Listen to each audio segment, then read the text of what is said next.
you see a lot of mothers who had a previous life before they became a mother. And then they want to set the next chapter in their life, which is the joy of developing a family, creating a family, and the joy of parenting. And lo and behold, 5 or 6 or 7 years later, when they've done that successfully and they've had children, they're a little lost, for lack of a better description.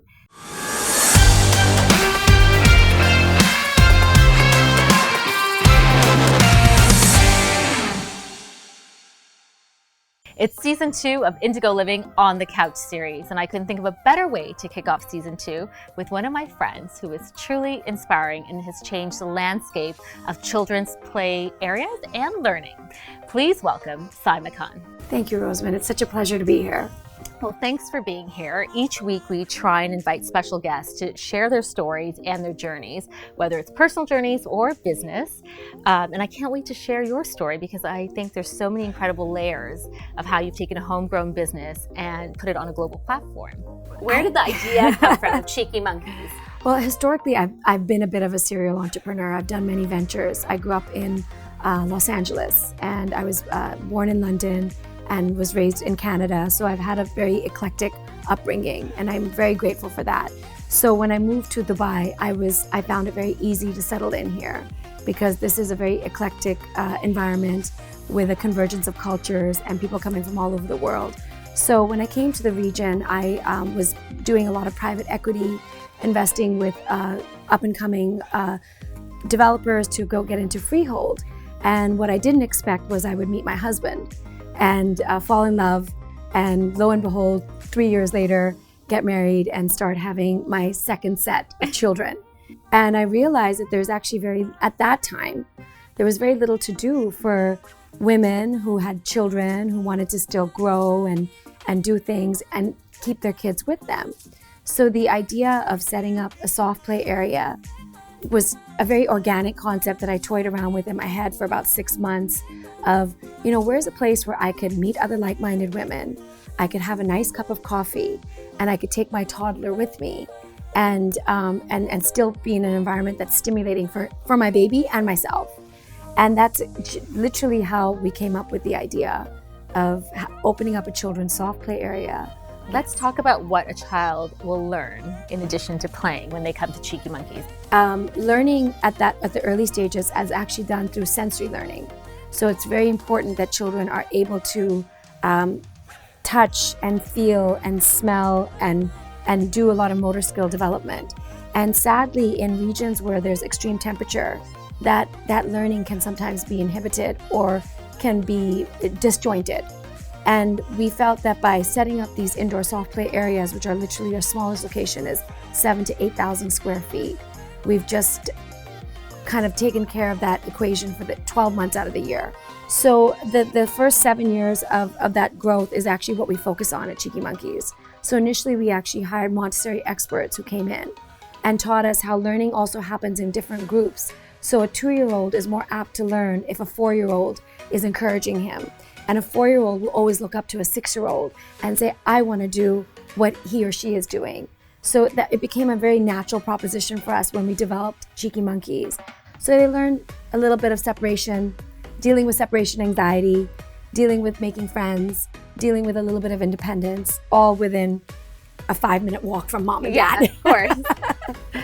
What was that step to take it to the next level? One common denominator we realized very quickly when we started the business, and when I say we, it's my husband and myself, was within the first 12 to 15 months, the one common denominator that doesn't change, you cannot be a market disruptor in raising children. It's a very simple and old-fashioned recipe. Children, parenting, we still all bond on the same value system. We all want what's best for our children.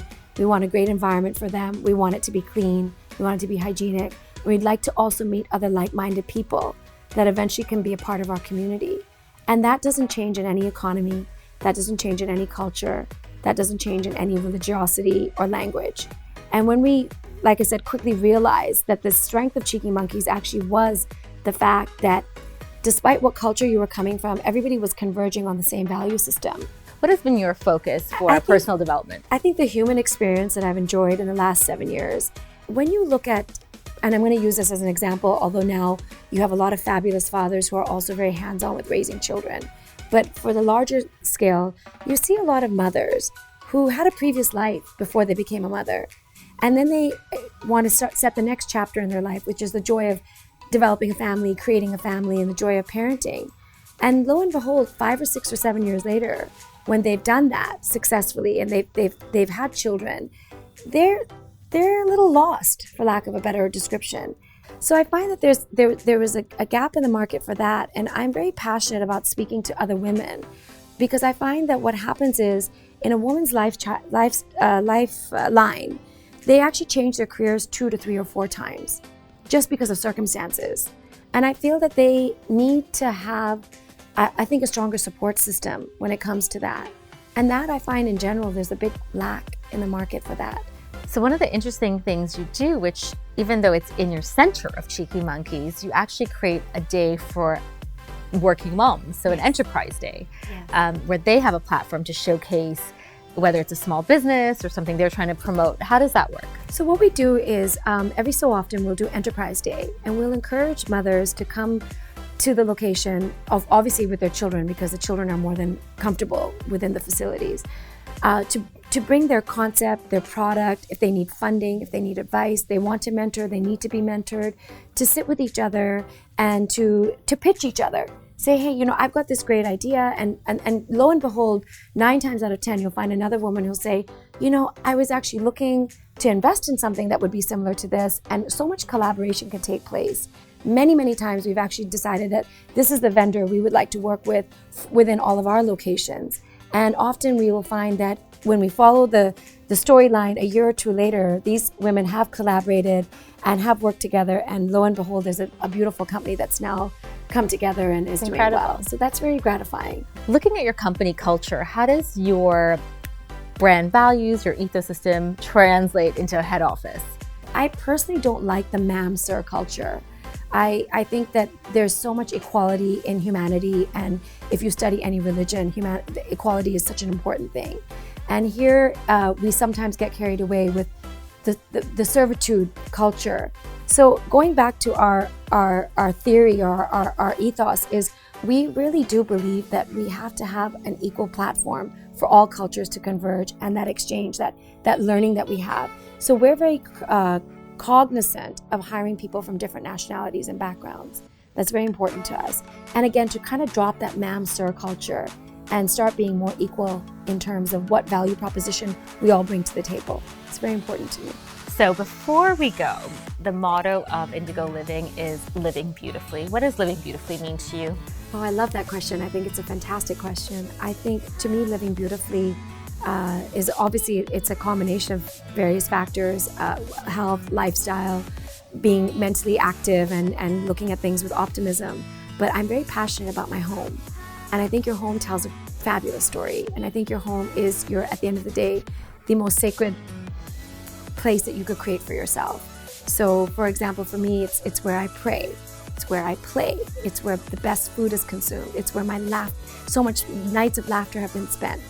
Nights staying up all night praying has happened. So to me, living beautifully is living an eclectic life where you're constantly adding new verticals into it and changing it. And I do that a lot through my own furniture. My furniture tells a great story. I think you've been to my house, and it tells stories of generations before me and generations hopefully after me that will enjoy it. So that to me is living beautifully. Well, we love that. And we think being at home and in a comfortable surroundings is so important. So thanks for being on our show and kicking off season 2. And thank you for watching us for season 2. 2020 is going to be an exciting year, and we can't wait to hear from you. Make sure you follow us on YouTube and of course IGTV on Indigo Living UAE and Indigo Living. See you next week.